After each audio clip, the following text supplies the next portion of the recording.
Hello friends, स्वागत है मेरा YouTube channel topper with Deepu पर। यूपी बोर्ड परीक्षा बहुत ही जल्द आने वाली है। ऐसे में जो सबसे महत्वपूर्ण चैप्टर है वो हमारा वन चैप्टर बहुत महत्वपूर्ण अपने आप में एक मायने रखता है। 5 से 10 नंबर का सवाल इससे आ ही जाता है। पहले वास्तविक संख्या। वास्तविक संख्या से दो संख्या होती है, परिमेय संख्या और दूसरी अपरिमेय संख्या। परिमेय संख्या उसे कहते हैं फ्रेंड्स जिसे पी बटा क्यू के रूप में लिखी जाती है।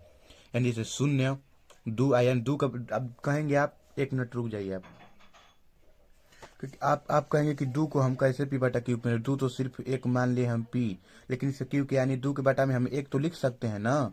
दो के बटा में हम एक लिख सकते हैं, इसका कोई वैल्यू नहीं रहेगा, इसलिए इसे पी बटा क्यू के रूप में लिख सकते हैं। ये भी होती है। और 3/7 यानी ये पी हो गया और ये हमारा क्यू हो गया।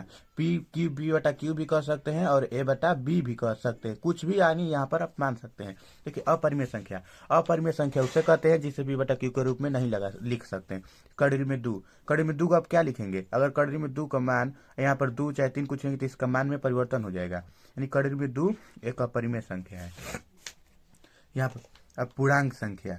पूर्णांक संख्या उसे कहते हैं फ्रेंड्स, जैसे पूर्णांक संख्या आप समझिए 1, 2, 3 यानी प्राकृतिक संख्या भी हो और प्लस शून्य भी हो इसमें, और ये बात है इसमें कि -2 भी हो सकता है और +1 भी हो सकता है। +1 यानी कि आप सीधे सीधे उदाहरण ये समझ सकते हैं, प्राकृतिक संख्या के साथ साथ पूर्ण संख्या को भी सम्मिलित करके, पूर्ण संख्या यानी शून्य में से पूर्ण संख्या होता है, शून्य एक पूर्ण संख्या है, यानी कि -2 + 2 और शून्य भी सम्मिलित हो और प्राकृतिक संख्या भी सम्मिलित हो, उसे हम पूर्ण संख्या कहते हैं।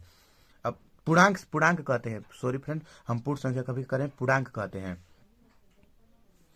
अभी हो गया फ्रेंड्स हमारा पूर्ण संख्या। पूर्ण संख्या किसे कहते हैं फ्रेंड्स? अभी मैं एक और कागज ले ले रहा हूँ इस डायरी में से।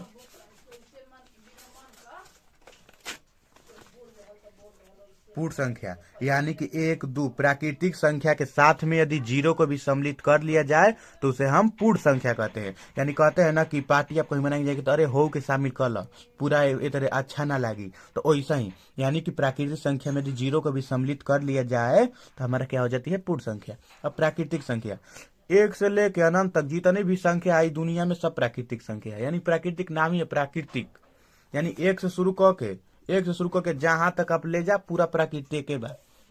देखो सम संख्या के कहल जाला। सम संख्या उसे कहते हैं दोस्त जिसे 2 से विभाजित हो, जैसे 4 2 से कट जाएगा, 2 से कट जाएगा, यानी जो 2 से कटे। विषम संख्या उसे कहते हैं जो 2 से न कटे, यानी वो 3 से कटे। भाज्य संख्या किसे कहते हैं? भाज्य संख्या उसे कहते हैं जो 1 से कटे, स्वयं से कटे, यानी स्वयं से कटे, 1 से कटे,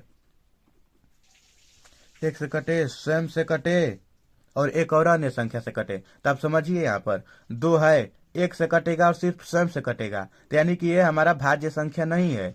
2 एक का कला सम संख्या है और एक प्राकृतिक संख्या है और एक पूर्ण संख्या है और एक पूर्णांक संख्या है, लेकिन ये भाज्य संख्या नहीं हो सकती। 2 एक का भाज्य संख्या हो सकती है। पहले भाज्य संख्या को समझे। तो अब जैसे 3 में 2 वाला हलिया बा, तो अब 3 के बाद हम सीधा 4। देखिए 4 1 से कटेगा, 2 से कटेगा और 4 से कटेगा, यानी इसका 3 गो हो गई। 3 गो इसका भाज्य गुणनखंड हो गया, यानी जिसका 2 से अधिक गुणनखंड हो, जिसका 2 से अधिक जिसका भाज्य अभाज्य गुणनखंड हो, उसे हम कहते हैं भाज्य संख्या। आप समझ याद रखिएगा, सबसे छोटी भाज्य संख्या 4 होती है। सबसे छोटी संख्या भाज्य 4 होती है। अभाज्य संख्या जो 1 से कटे और स्वयं से कटे, सीधा सीधा बात है कि वो 1 से कटे स्वयं से कटे, जैसे कि 23 हो गई, 1 से कटी और 23 से कटी, अन्य संख्या से ना कटी। अब देखिए सभाज्य संख्या किसे कहते हैं?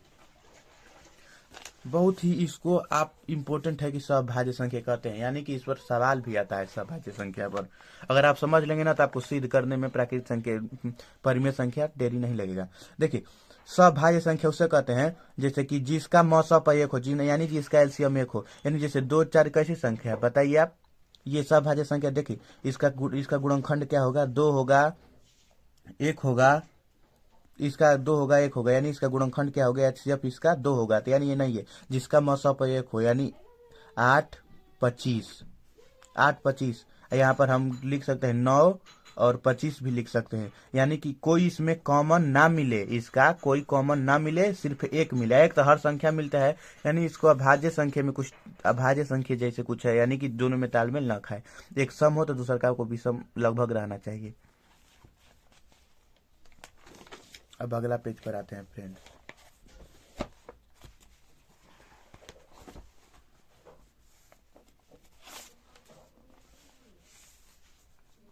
यहाँ पर आप देखिए अब 3,23 शांत दशमलव प्रसार है, 3,23 पर बार अशांत दशमलव प्रसार है, अशांत है और आवर्ती दशमलव प्रसार है, और 3,23 अशांत अनावर्ती दशमलव है। देखिए आवर्ती किसे कहते हैं कि ये 23 से बार बार आए, आवर्ती उसे कहते हैं फ्रेंड्स।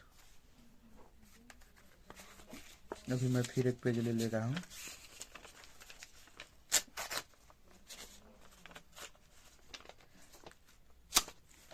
देखिए ये तो शांत हो गया कि यानी इसके बाद अब पूरा हो गया, इसके बाद अब आगे नहीं बढ़ेगा, तो ये हो गया हमारा शांत। और ये 3,23 जो है इस बार, इसका बार मतलब होता है कि 23 से बार बार रिपीट हो रहा है। ये हो गया 23, अब फिर 23, फिर कभी 33 भी हो जाएगा, यानी कि संख्या बदल रही है, ये नहीं ये आवर्ती हो गई और ये अनावर्ती हो गई। तो अगर कोई पूछ देगा कि इस तीनों में परिमेय संख्या कौन सी है, तो आप साफ साफ ए और बी परिमेय संख्या है, क्योंकि अशांत दशमलव प्रसार है और ये अशांत दशमलव प्रसार है, परंतु एक ही संख्या को बार बार रिपीट कर रहा है, यानी ए व बी परिमेय संख्या और सी एक अपरिमेय संख्या है। ध्यान दीजिएगा इसको। अब यहीं पर आपसे कुछ पूछ देगा कि पाई कैसी संख्या है, तो देखिए ये वाला जो पाई है ये है एक अपरिमेय, लेकिन 22/7 जो हो गया वो परिमेय हो गया। तब कहेंगे कैसे, इसी का तो माना है, लेकिन 3.14 ये क्या हो गई हमारी परिमेय संख्या होगी, 3.14 परिमेय होगी। यहाँ पर इसी कंसेप्ट को मैं समझाया हूँ। देखिए यानी जब ये अशांत रहेगी और आवर्ती रहेगी तो परिमेय होगी, परंतु अगर अशांत रहेगी प्लस अनावर्ती रहेगी, संख्या अगर बदल रहा है तो वो परिमेय संख्या नहीं होगी। कुछ समझने का आप भी कोशिश करिए। देखिए अब आप कोई से पूछ देगा, आपसे कोई पूछ देगा परिमेय संख्या में यदि जोड़ेंगे और घटाएंगे तो हमें क्या प्राप्त होगा, तो फ्रेंड्स परिमेय संख्या में आप जोड़ेंगे या घटाएंगे तो आपको हमेशा ही अपरिमेय संख्या प्राप्त होगी। यहाँ पर उदाहरण देख लीजिए, 3+2 में जोड़ 3+2 या 7 - अब यहाँ पर अगला देखिए, अपरिमेय संख्या में गुणा या भाग करेंगे तो क्या प्राप्त होगा। यदि हम परिमेय और अपरिमेय गुणा भाग कराएंगे तो हम पहले गुणा भाग कराते हैं, √3 से √2 को कराएंगे तो √6 प्राप्त होगा, तो जो कि एक अपरिमेय संख्या है, परंतु हम √2 को √2 से कराएंगे तो खाली हमारा 2 निकलेगा, काहे कि ये करनिया हट जाएगा, गुणा होगा तो 2 आएगा, तो ये क्या है परिमेय। यानी साफ साफ पता चलता है कि कभी अपरिमेय होगा तो कभी परिमेय। मैं आशा करता हूँ कि आपको इतना समझ में आया होगा। अब हम अगला टॉपिक पर आते हैं, अपना सवाल पर। यहाँ पर आप देखिए, संख्या 5005 को अभाज्य गुणनखंड के रूप में व्यक्त कीजिए। ये वेरी मोस्ट इम्पोर्टेंट प्रश्न है बच्चों, ये है वेरी मोस्ट इम्पोर्टेंट प्रश्न। 5005, 5 से करेंगे 5 एकम 5, अब हम 7 से करेंगे 143, 11 से करेंगे 13। हमारा भाज्य गुणनखंड कितना आया, हमारा भाज्य गुणनखंड आया, हम इस कैल्शियम कर दिए तो क्या हमारा भाज्य गुणनखंड आया, तो हम लिखेंगे 5005 बराबर 5 × 7 × 11 × 13। हमारा क्या हो गया, ये अभाज्य गुणनखंड। ऐसे ही आपको बोर्ड परीक्षा में लिखना है कि अभाज्य गुणनखंड लिख देंगे और इसका ये ऐसे ही लिख देंगे। अब अगला फ्रेंड्स मैं आपसे एक सवाल पूछता हूँ, अभाज्य गुणनखंड और गुणनखंड में क्या अंतर है। अभाज्य गुणनखंड और गुणनखंड में क्या अंतर है, सोचिए फ्रेंड्स, अपने आप मन से सोचिए कि अभाज्य गुणनखंड और गुणनखंड में क्या अंतर है। देखिए अब हम पूछ देंगे आपसे कि 30 का अभाज्य गुणनखंड क्या होगा और गुणनखंड क्या होगा।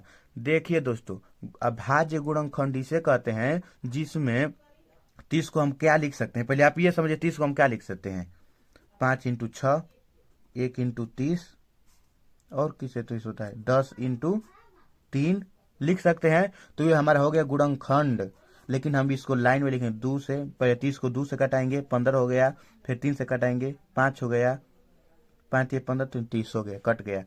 तो यानी कि अभाज्य गुणनखंड उसे कहते हैं जिसमें सिर्फ अभाज्य संख्या, यानी सभी एक अभाज्य संख्या है, परंतु गुणनखंड कोई कहेगा तो गुणनखंड ये भी हो सकता है, ये भी हो सकता है, लिख सकते हैं। तो इसको समझिए, एक कॉन्सेप्ट है ये। अब अगला पेज पर हम चलते हैं।